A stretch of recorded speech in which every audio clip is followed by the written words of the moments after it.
ఈ మధ్య చాలా మంది ఫీమేల్ యాక్టర్స్ కాస్టింగ్ కౌచ్ గురించి ఆరోపణలు చేస్తున్న సంగతి తెలిసిందే. తాజాగా మరో నటి ఇలాంటి షాకింగ్ కామెంట్స్ చేసింది. దగ్గుబాటి రానా వెంకటేష్ నటించిన రానా నాయుడు సిరీస్ అప్పట్లో ఎంత సంచలనం రేపిందో మనకు తెలిసిందే. ఈ సిరీస్లో నటించిన సుర్వీన్ చావ్లా తాను కూడా లైంగిక వేధింపులు ఎదుర్కొన్నట్టు తెలిపింది.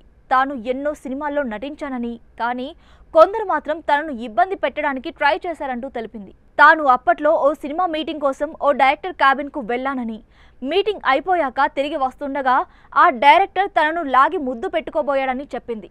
తాను అతన్ని పక్కన నెట్టేసి అరిచి అక్కడి నుంచి తప్పించుకొని వెళ్లిపోయానని వెల్లడించింది.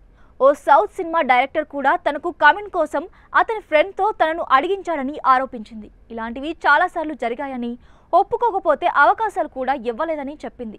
అయినా సరే తాను వారి బెదిరింపులకు లొంగలేదని తెలిపింది. అప్పట్లో బాడీ షేమింగ్ కూడా చేశారని, అయినా సరే భయపడలేదని చెప్పింది. ఇప్పటికీ ఇలాంటివి ఎదురవుతూ ఉంటాయని, తన టాలెంట్ను నమ్ముకొని ఇక్కడి దాకా వచ్చానని, అదే తనను ముందుకు తీసుకెళ్తోందని తెలిపింది బ్యూటీ.